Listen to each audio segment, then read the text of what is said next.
ഇന്നത്തെ വചനചിന്തയ്ക്കായി ഉൽപ്പത്തി പുസ്തകം 1-ാം അധ്യായം അതിൻ്റെ 4-ാം വചനത്തിൽ ദൈവം വെളിച്ചവും ഇരുളും തമ്മിൽ വേർപിരിച്ചിരിക്കുന്നതായി എഴുതിയിരിക്കുന്നു. ദൈവം ആകാശത്തെയും ഭൂമിയെയും സൃഷ്ടിച്ചതിന് ശേഷം ദൈവം വെളിച്ചത്തെയും ഇരുളിനെയും തമ്മിൽ വേർപിരിച്ചിരിക്കുന്നതായി കാണുവാൻ കഴിയുന്നു. വേദപുസ്തകത്തിൽ വെളിച്ചത്തെയും ഇരുളിനെയും കുറിച്ച് അനേക പ്രാവശ്യങ്ങൾ പറഞ്ഞിരിക്കുന്നു. യേശു പറയുന്നു, ഞാൻ ലോകത്തിൻ്റെ വെളിച്ചമാകുന്നു എന്ന്.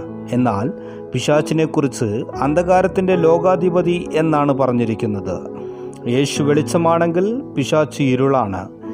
യേശുവിൽ വിശ്വസിക്കുന്നവൻ വെളിച്ചത്തിൽ നടക്കുന്നവനാകുന്നു. അവരെ ഇരുൾ കീഴ്പ്പെടുത്തുകയില്ല. അവരുടെ ജീവിതത്തിൽ ഇരുളിൻ്റെ സ്വഭാവങ്ങൾ ഒന്നും തന്നെ കാണുകയില്ല. പിശാചിനെക്കുറിച്ച് ഇങ്ങനെയായി പറയുന്നു, അവൻ കള്ളനെന്നും നുണയനെന്നും സത്യം അവനിൽ ഇല്ല എന്നും പറയുകയാണ്. അവൻ വരുന്നത് അറുപ്പാനും മുടിപ്പാനുമാണ്. അവൻ ഒരു കുടുംബത്തിൽ കയറിയാൽ ആ കുടുംബത്തെ അവൻ നശിപ്പിച്ചു കളയും.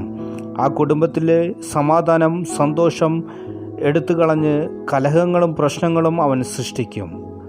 എന്നാൽ യേശു വരുന്നത് ജീവനുണ്ടാകുവാനും അത് സമൃദ്ധിയായി നൽകുവാനും വേണ്ടിയാണ്. യേശു നിങ്ങളുടെ ജീവിതത്തിൽ ചിലത് പ്രവർത്തിക്കുവാൻ ആഗ്രഹിക്കുന്നു. നമ്മുടെ ജീവിതത്തിൽ യേശു വന്നാൽ എന്തെല്ലാം സംഭവിക്കും എന്ന് നാം നോക്കുകയാണെങ്കിൽ, യേശു നിങ്ങൾക്ക് സമാധാനവും സന്തോഷവും തരും. അവൻ ഏതവസ്ഥയിലും നിന്നെ തള്ളിക്കളയുകയില്ല. നിന്റെ ജീവിതത്തിൽ നഷ്ടമായതെല്ലാം യേശു തിരികെ തരും. ദൈവം സ്നേഹമാണ്. അവൻ നിന്നെ ആഴമായി സ്നേഹിക്കുന്നു. നിങ്ങളെ സമൃദ്ധമായ ജീവിതത്തിലേക്ക് യേശു വഴി നടത്തും. നിങ്ങളെ നിത്യജീവൻ്റെ അവകാശികളാക്കി അവൻ മാറ്റുക തന്നെ ചെയ്യും. അതിനായി ദൈവകരങ്ങളിലേക്ക് നമ്മളെ തന്നെ സമർപ്പിക്കാം. ഈ വചനങ്ങളാൽ ദൈവം നിങ്ങളെ ഓരോരുത്തരെയും അനുഗ്രഹിക്കുമാറാകട്ടെ. ആമേൻ.